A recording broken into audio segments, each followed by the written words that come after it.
The moment Clara Whitmore said she wanted a baby, the air between them shifted.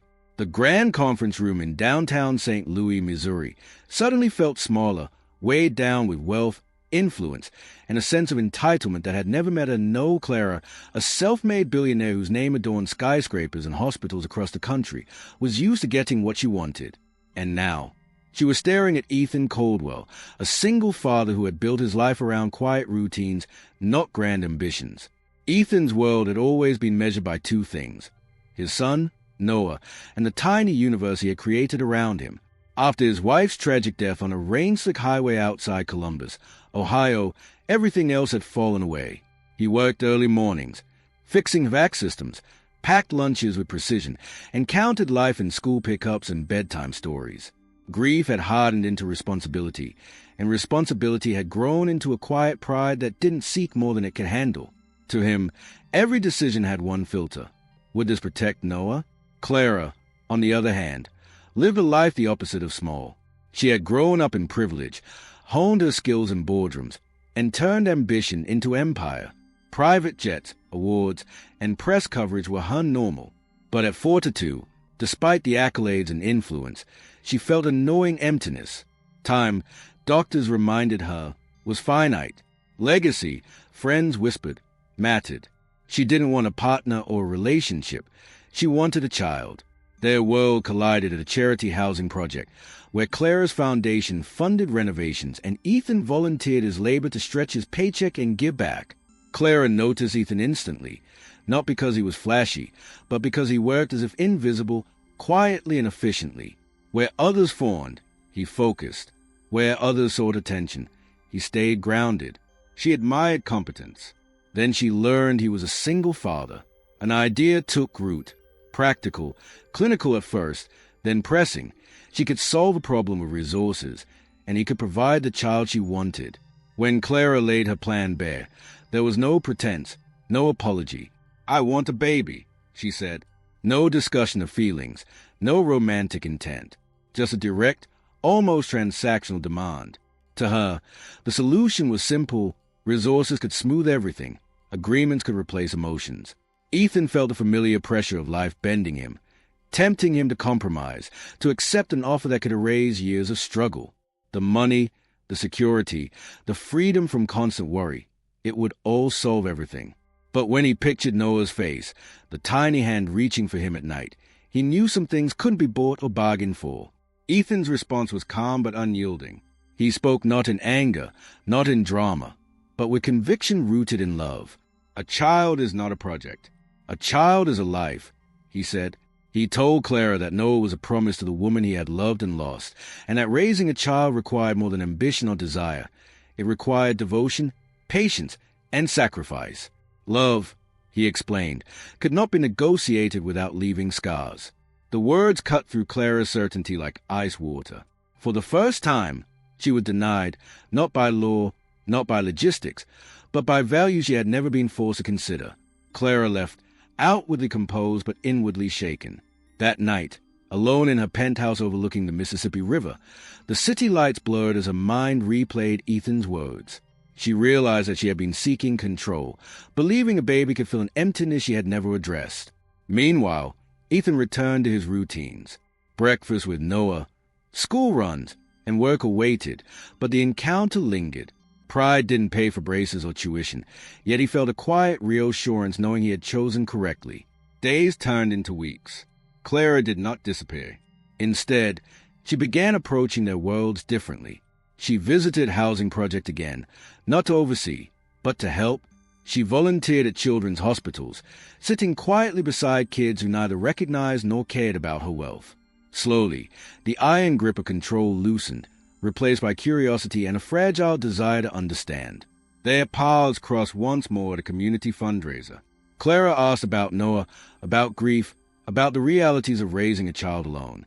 Ethan answered honestly, sharing exhaustion, fear, and the piercing joy of parenthood. He spoke of love as action, not as an asset, and of responsibility as the truest form of devotion. Clara listened, her arrogance melting into humility, and for the first time, she felt compelled to grow rather than command. Change didn't happen overnight.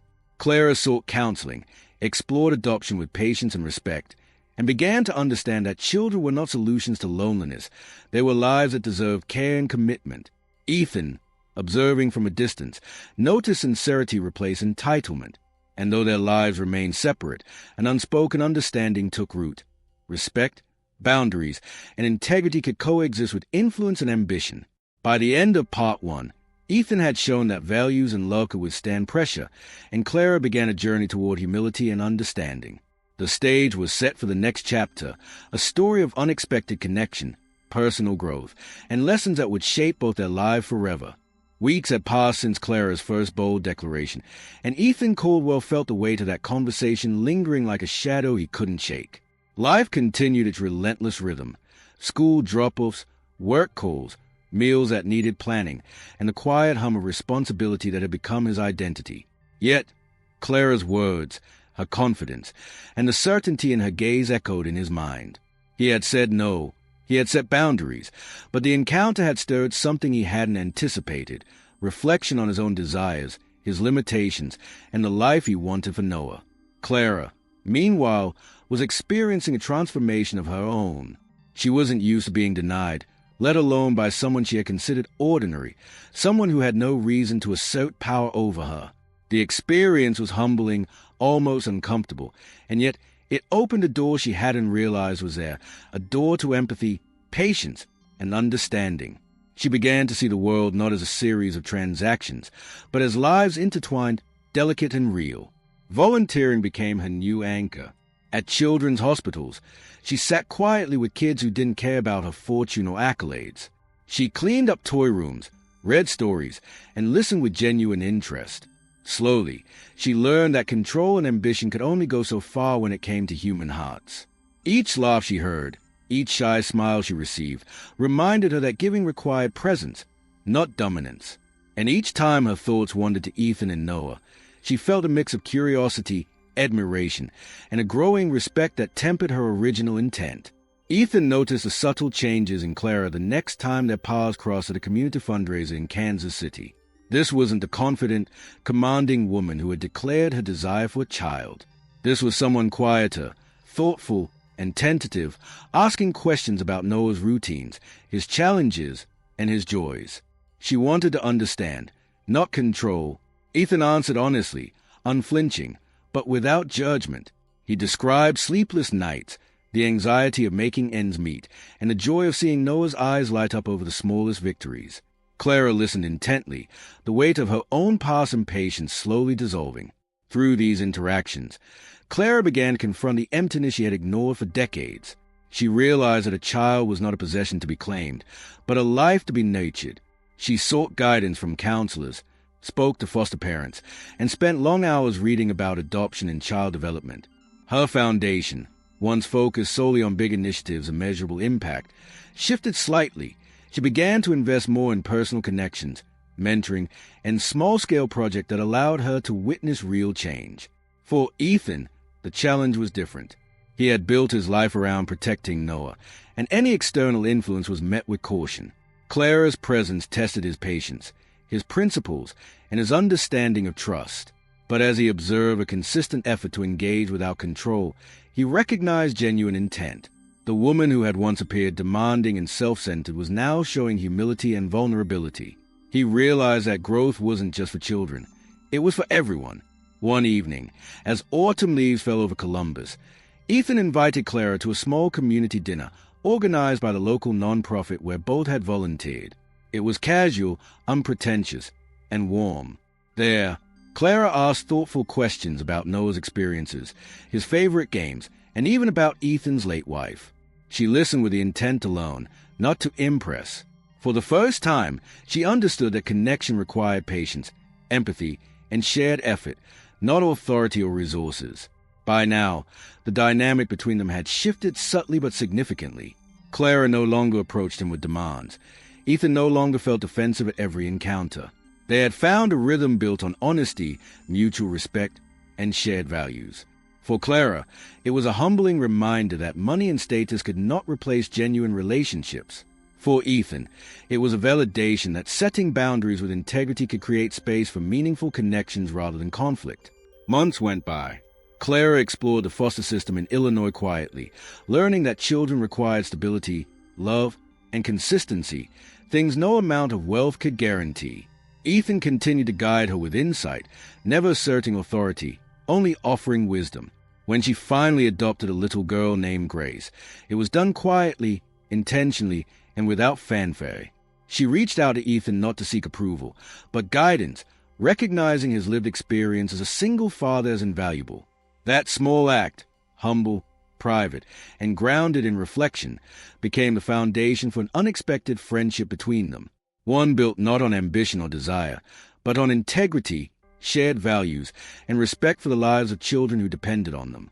Ethan and Clara discovered that boundaries, when set with care, could transform potential conflict into cooperation, and that growth often came from discomfort, patience, and humility. By the end of Part 2, the story had evolved from a transactional encounter into a journey of transformation. Clara was no longer a woman seeking control. She was a parent learning to nurture. Ethan had reaffirmed his principles and opened his world to connection without compromise. Together, though still separate, they were learning that the true measure of love, responsibility, and respect wasn't in what was demanded, but in what was chosen thoughtfully, patiently, and with care. The first day Grace came into Clara Whitmore's life, it was quiet. No flashing cameras, no press releases, no declarations of conquest, just a soft tap of small feet and the tentative smile of a child who had already learned caution. Clara knelt beside her in the modest living room, trying to remember every lesson she had learned over the past months about patience, humility, and empathy. Ethan Caldwell watched from the doorway, son Noah clinging to his leg, observing the moment with a careful mix of curiosity and approval. For Clara, the act of adoption was not a transaction. It was a commitment that demanded presence, consistency, and the kind of patience she had rarely exercised in her high-powered life. As Grace clutched her hand and whispered shyly, "I like it here," something inside Clara softened, a mix of awe and relief. This wasn't about ambition or legacy.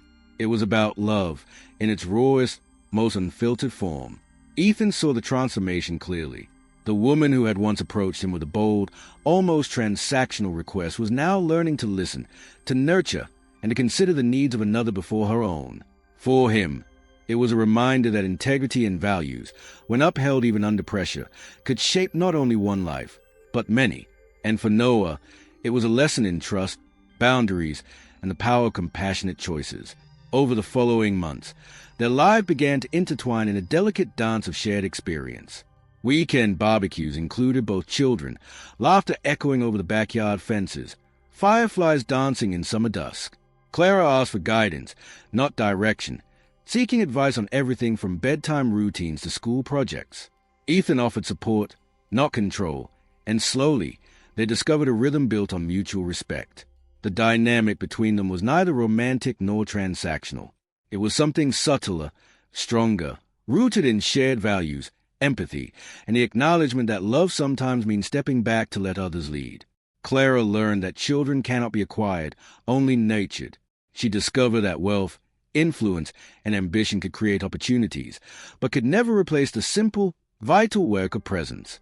Ethan, in turn, discovered that boundaries set with integrity could create space for genuine connection. Saying no had never felt so powerful, yet it had opened doors to something richer than he could have imagined. Noah learned that trust and love are earned through consistency and care, not by wealth or status. And Grace, slowly adjusting to a world that finally offered safety and warmth, thrived under combined care of two adults who had learned humility and compassion the hard way. One quiet evening, as the sun dipped low over the Indiana horizon, Ethan watched Noah teach Grace how to tie her shoes. Clara stood nearby, unsure if she fully deserved this moment, yet determined to protect it with everything she had. The laughter of the children echoed across the yard, mingling with the soft hum of cicadas and the scent of blooming summer flowers. In that moment, the answer that had once stopped Clara cold, the quiet, unwavering refusal to bend principles for convenience, revealed its true power. It wasn't just a denial. It was a lesson in love, integrity, and patience. Years later, the bond between them remained strong, not because they had given in to ambition or desire, but because they had chosen to grow, to listen, and to act with care. Clara continued to support the foster system quietly, now with insight gained from experience, while Ethan managed aspects of a foundation, building trust through dedication rather than obligation. Their families blended not by legal ties, but through shared moments, mutual respect, and the unspoken understanding that the most meaningful connections are often those built slowly, thoughtfully, and with humility. The story concludes not with drama, scandal, or triumph in the conventional sense, but with a deeper understanding of what it means to love and protect. Ethan, Noah, Clara, and Grace had discovered that family isn't defined by contract or power. It's defined by commitment, presence, and the courage to make choices guided by values rather than impulse. As the evening shadows stretched over their yard, laughter still ringing through the air, Ethan realized something profound. Sometimes the hardest answer, the quietest refusal, can create the strongest foundation. Love, after all, is not something to be demanded, inherited, or acquired. It is something earned, nurtured, and shared with patience, humility, and unwavering dedication. If this story has touched your heart, remind someone today that integrity, love, and compassion are choices we make every day. That sometimes the most difficult no becomes the beginning of a lifetime of the right yes.